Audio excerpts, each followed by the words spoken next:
Good morning, students. Once again, we are here to discuss the topic of lesson 13, that is physics chapter sound, and we have to start from the topic amplitude. So the maximum displacement of the vibrating body, ये जो vibrating body का जो सबसे ज़्यादा से ज़्यादा जो displacement बनता है अपने उसके mean position से, उसी को amplitude बोलते हैं student. Amplitude depend on the force with which a vibrating body is brought in motion. Amplitude depend करता है वो force के ऊपर, जो force उस object को vibration करवाता है. You will notice that harder you hit the drum, आप जितना तेजी से ड्रम को हिट करोगे louder the sound will be. It means the more the amplitude, louder will be the sound. जितना ज़्यादा एम्पलीट्यूड होगा उतना ही ज़्यादा साउंड होगा. For example amplitude of a pendulum A B और ए सी, जैसे ए से इधर बी और ए से इधर सी, ये डिस्प्लेसमेंट दिखा रहा है मीन पोजीशन से. अब टाइम पीरियड बताता है इसमें. टाइम का period, the time taken by vibrating object to complete one oscillation is called the time period. एक ऑसिलेशन को कंप्लीट करने के लिए जितना टाइम लगता है वाइब्रेटिंग ऑब्जेक्ट को, उसी को बोलते हैं time period. It is expressed in seconds. Amplitude and frequency are two important properties of the sound. We can differentiate sound on the basis of two properties, loudness and pitch, that is shrillness. तो loudness क्या है students? The loudness of a sound depends on it's amplitude. Loudness जो है sound का ये depend करता है कि उसके एम्पलीट्यूड के ऊपर, कि कितना उसका डिस्प्लेसमेंट होता है वाइब्रेशन के दौरान मीन पोजीशन से. If the amplitude of the vibration is large, अगर वाइब्रेशन का एम्पलीट्यूड ज़्यादा होगा the sound will be loud.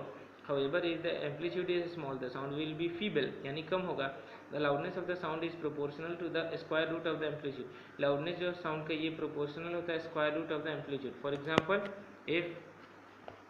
if the amplitude becomes twice, अगर amplitude दुगना होता है, the loudness of the sound increases by a factor of 4. The loudness of a sound is expressed in a unit called decibel. The loudness of sound from various sources is given in the table below. Here murmuring is in a quiet library, ये 30 decibel दिखाता है. उसी तरह normal conversation, telephone call है, city traffic है, Subway train है, car horn, diesel of और jet engine, ये सब का एक डेसिबल्स में दिया हुआ है कि किस तरह से जो साउंड का लाउडनेस है ये एक्सप्रेस होता है. सबसे ज़्यादा एक गन ब्लास्ट का या जेट इंजन का होता है, 140 डेसिबल का साउंड प्रोड्यूस होता है, जो मैक्सिमम होता है इसमें. Even a smallest exposure to a sound of 140 decibel can cause immediate or permanent damage to human ears and give an acute pain.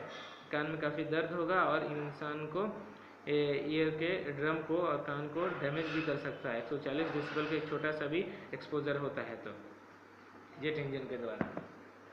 Exposure to such sound is recommended with hearing protection. इस sound के नज़दीक भी जाना है तो hearing protection लेना होगा. इसमें the loudest possible sound can be 194 decibel का हुआ है. द पिच और shrillness of a sound depends on the frequency. Higher the frequency more is the pitch. Sound with higher pitch are shriller. A bird makes a high pitched sound while an elephant makes a low pitched sound. However, the trumpet of an elephant is very loud while the sound of the bird is quite feeble. Similarly, the frequency of the voice of a child is higher than that of the adult. ये जो frequency होता है voice का child का वो ज़्यादा होता है एक adult के मुकाबले. The voice of the woman has higher frequency. औरतों का भी क्या होता है, साउंड्स का जो फ्रीक्वेंसी होता है वो मर्दों के मुकाबले काफ़ी स्रिलर होता है students. Audible and inaudible. Sounds के दो प्रकार होते हैं. ऑडिबल जो सुनने लायक होते हैं. Sounds of the frequency less than 20 hertz, वो साउंड जिनका फ्रीक्वेंसी 20 हर्ट्ज से कम रहता है उसको हम लोग सुन नहीं सकते, यानी इंसान की जो ईयर्स हैं वो उसका डिटेक्ट नहीं कर पाती हैं, और इस तरह के साउंड्स को हम लोग इनऑडिबल बोलते हैं, जो हम लोग सुन ही नहीं सकते. Similarly sounds higher than 20,000 hertz, 20,000 hertz से ज़्यादा जो रहता है साउंड, जिसको 20 किलो हर्ट्ज भी बोला जा सकता है, ऑल्सो नॉट ऑडिबल, क्योंकि ये भी इंसान के रेंज के बाहर है सुनने के. We can hear only sound waves with frequency between 20 hertz and 20,000. So students वह साउंड को ही इंसान के कान सुन सकते हैं जिस साउंड का फ्रीक्वेंसी 20 हर्ट्ज से लेकर 20,000 हर्ट्ज के बीच में रहता है. 20 से कम और 20,000 से ज़्यादा साउंड फ्रीक्वेंसी को भी हम लोग नहीं सुन सकते हैं हमारे कान. Sound with very low frequency, वह साउंड विथ जिनका फ्रीक्वेंसी बहुत कम है उसको हम लोग नहीं सुन सकते हैं. उन साउंड्स को हम लोग इंफ्रासोनिक्स बोलते हैं.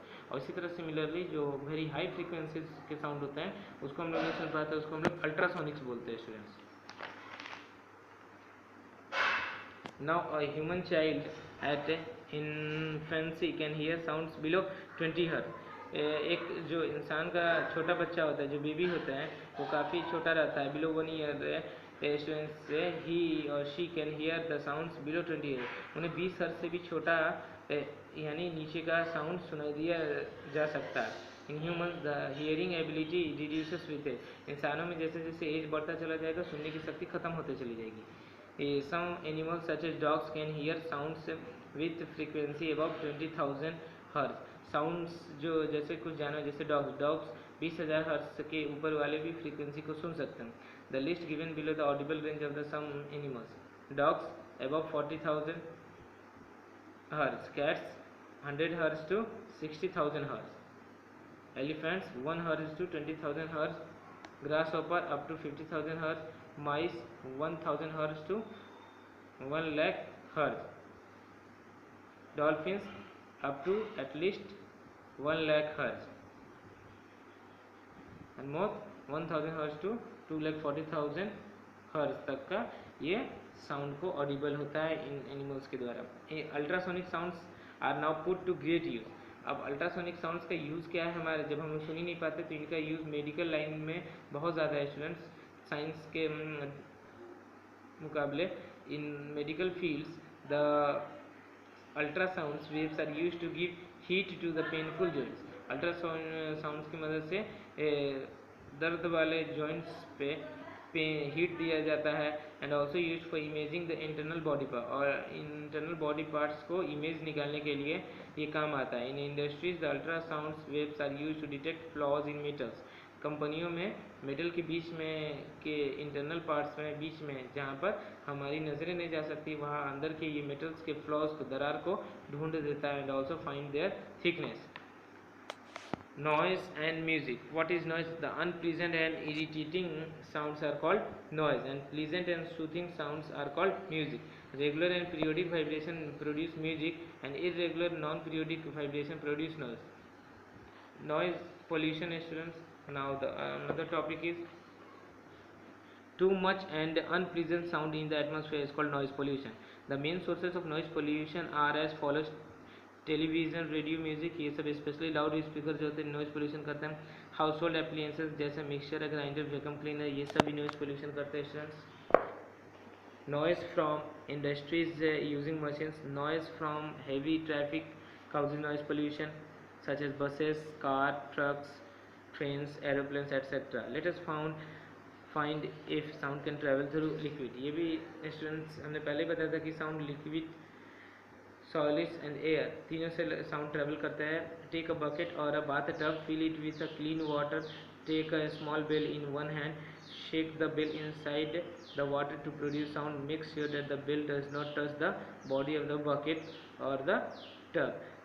बेल जो है टब के में नहीं टच होना चाहिए, ना कि बकेट में. बीच के लेवल पे रखिए और अपने ईयर को होल्ड कीजिए वाटर के सरफेस पे और सुनिए, साउंड आपको सुनाई देगा. Place your ear gently on the water surface. Can you hear the sound of the bell? Yes, you will hear the sound of the bell on the water surface clearly. This indicates that the sounds can travel through liquids. Let us perform another activity which show that sound can travel through gases, that is air. Take a bell jar, place an alarm clock inside and can you hear the sound? Now using a vacuum pump, आप vacuum pump से उसके सारे air को slowly pump out कर दीजिए students. And from the bell jar you will observe that the sound of the clock goes on the beginning. आप जैसे जैसे बेल जार के द्वारा ये उसके एयर को रिमूव कर रहे हो ओके वैक्यूम से, तो एयर गायब हो रहा है, एटमोसफेयर ख़त्म हो रहा है अंदर, तो आपको जो अलार्म क्लॉक का जो अलार्म है उसका जो है बेल आपको धीरे धीरे सुनाई देना बंद हो रहा है और फाइनली स्टॉप हो जाता है. This shows that the sound can not travel in a vacuum. It also shows that the sound can travel in air, that is gases. How do we hear? It gives a detail information about the human ear. कैसे हम लोग sound सुनते हैं, तो तो हम लोग तो सुनते हैं स्टूडेंट, मालूम है सभी को कि ईयर्स के बारे में, लेकिन ईयर जितना सिंपल हमको बाहर से दिखता है हमारा बॉडी पार्ट, ये ऐसा है नहीं। ईच ऑफ आर ईयर है द 3 पार्ट, हमारा हर एक कान जो है उसके 3 पार्ट्स होते हैं। Outer ear, middle ear, inner ear. Outer ear में क्या है student, it consist of the pinna and the ear drum. The ear drum is tightly स्ट्रिच membrane, एक टाइट चौड़ा सा मेम्ब्रेन है that separate the outer ear from the middle ear. अब बाहर के मिडिल ईयर आउटर ईयर को separate करता है। अब मिडिल ईयर में जाते हैं तो it consist of the thin 3 very tiny interlocked bones. इसमें 3 बहुत छोटे छोटे बोन्स इंटरलॉक्ड एक दूसरे से जुड़े होते हैं। The inner most bone is connected to the inner ear. जो अंदर का जो बोन होता है, सबसे अंदर का बोन, वो अंदर के कान से अटैच रहता है थ्रू द टीनी विंडो।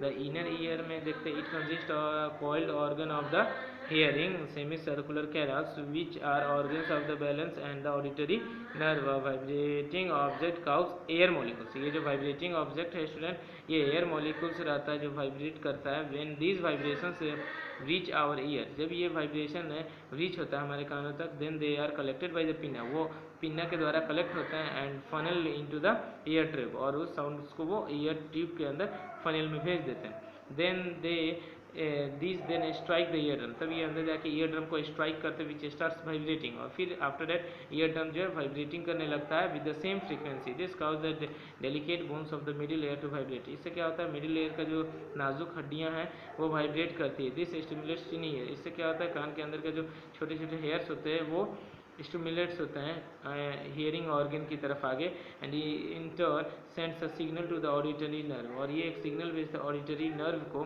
जो नर्वस सिस्टम से अटैच होता है हमारे। The auditory nerve take the signal, ये साउंड के सिग्नल्स को ऑडिटरी नर्व से लेते हैं और हमारे ब्रेन तक पहुंचाते हैं, and thus we are able to hear the sound. This is the structure of human ear. This is the part of outer ear where it is pinna and ear drum is located. Ear tube, ये tube है ear का। फिर ये middle ear है जहाँ पे interlocked bones है ये 3 स्टूडेंट, और यहाँ पे ये ईयर ड्रम है। ओके, ये इनर ईयर यहाँ पे organ of balance, auditory nerve है ये, ठीक है, ये इससे कनेक्टेड होता है, एंड ऑर्गन्स ऑफ हियरिंग है। ओके स्टूडेंट्स, ना स्पीड ऑफ साउंड ये दिखाता है student with the rising population. हम लोग तो अभी पढ़े भी कि नॉइज पोल्यूशन जो होता है, with the rising population the more and more dependence on the machines and vehicles, it not easy to control noise pollution, but here some steps दिए हुए हैं जिसके द्वारा हम अपने कान को और हेल्थ को सेफ गार्ड कर सकते हैं। Avoid using loud speaker during celebrations, कभी भी सेलिब्रेशन होता है हम लोग को अवॉइड करना चाहिए loud speaker. Do not play music on high tones, use horn only when necessary, do not allow factories in residential areas, avoid bursting fireworks during festivals, grow trees as they act as a sound absorber. Sound of speed of sound student, the speed of sound in air at 20 degrees centigrade is approximately 340 meter per second. In water it is 1500 meter per second, while in steel around it travels at 5000 meter per second. Compare the speed of sound 340 meter per second to the speed of light 3 lakh kilometer per second. This explains why we can see lightning before the thunder of a cloud, though they take place at the same time. यही कारण है कि हम लोग जो होता है thunder जो होता है, थंडरिंग से पहले हम लोग लाइटनिंग को देख लेते हैं, क्योंकि स्पीड ऑफ लाइट बहुत ज़्यादा है स्पीड ऑफ साउंड के मुकाबले। Echo, what is echo student? Sound can be deflected or absorbed. The reflection of sound fall from a hill,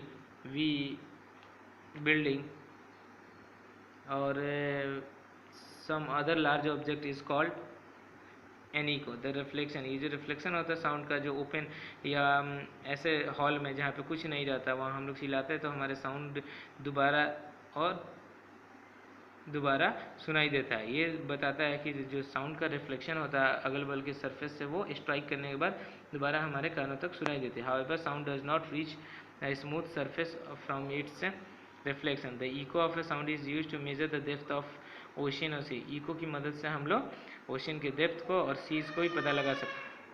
Bats, mammals use echo to detect their prey in dark pitched night. So here is new terms given students. Quick revision is also, and a complete detailed exercise of this chapter is also given on the school website. You may copy from their students. Okay, that's all for today. By this way we will end this physics chapter. Okay, that's all. Thank you.